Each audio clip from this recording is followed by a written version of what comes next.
Assalamualaikum warahmatullahi wabarakatuh. Perkenalkan nama saya Alia Neira dengan NIM G00240005. Di sini saya dari kelompok A2. Nah, di sini saya akan melanjutkan laporan saya yang ketiga mengenai traktus digestivus yang inferior.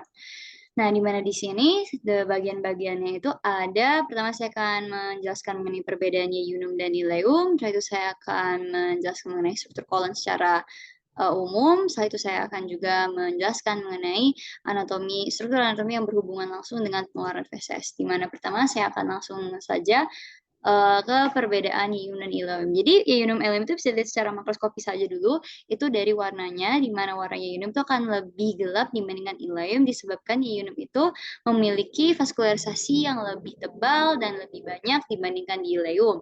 Nah, saat itu di iunum ini dia di dalamnya itu memiliki plika atau lipatan yang lebih banyak, lebih rapat dibandingkan di ileum. Nah, salah satu contoh gambar itu seperti ini. Nah, ini iunum, sini ileum. Bisa dilihat ya bahwa plikanya itu lebih banyak di ileum dibandingkan di ileum yang lebih sedikit. Oke, mungkin lanjut, nanti bisa dilihat juga dari mesenteriumnya, itu nanti ada vasa recta di ileum itu akan lebih panjang dan lebih sedikit dibandingkan ileum, di mana ileum vasa rectanya itu akan lebih pendek dan lebih banyak.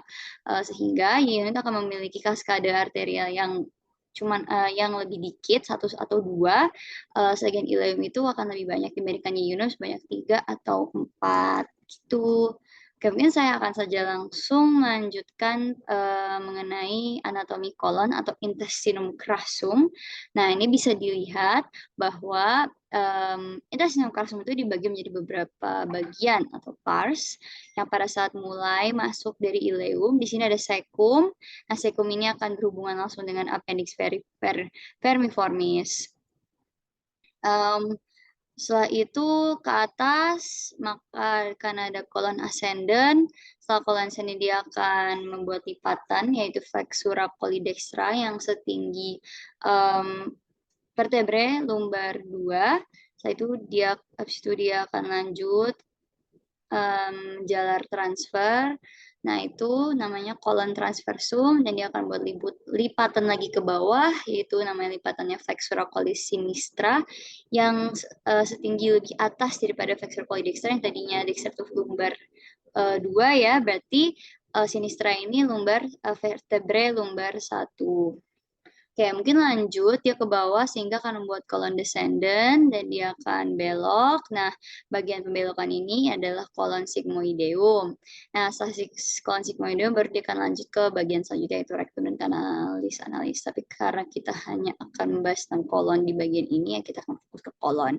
Di kolon ini terada berbagai bangunan-bangunan penting seperti Taenia coli, yang dimana Taenia coli juga ada 3 tipe, ada Taenia mesocolita, ada Taenia aumentalis, ada Taenia libera. Libera ini ada di tengah ini yang terlihat jelas ya, di tengah-tengah antara ini.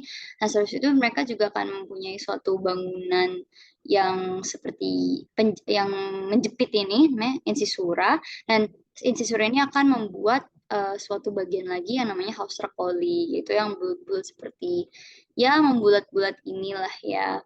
Setelah itu nanti mungkin biar lebih jelas seperti ini. Nah, ini ntar ada incisura, ini haustra colinya, ini taenia libera, ini nanti ada Taenia aumentalis ya yang berhubungan dengan omentum maius, ada Taenia mesocolon Taenia mesocolika yang berhubungan dengan mesokolon yang transversum. Oke.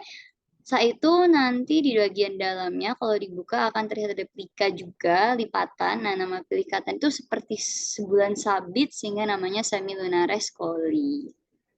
Oke, ini sekum yang lebih jelas lagi. Nanti dia ada beberapa bagian-bagian penting lagi di mana dia akan mempunyai suatu bolong, bukan bolong apa ya itu?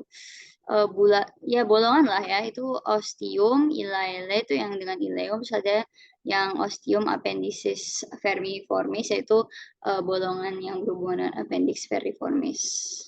Oke, lanjut saya akan menjelaskan mengenai struktur yang berhubungan langsung dengan dengan feses. Nah, jadi saat feses sudah terbentuk dari kolon tadi, dia akan lanjut dan disimpan di daerah rektum. Nah, agar dia tidak langsung keluar, nah dia itu ada suatu struktur yang menahannya dia agar dia tidak keluar. Dan pada saat ingin dikeluarkan, dia bisa digerakkan. Nah, itu dengan bantuan muskulus-muskulus yang ada di sini. Nah, jadi muskulus di sini nih ada beberapa, tapi yang akan saya jelaskan hanya yang menjadi sorotan. Yang pertama itu ada levator ani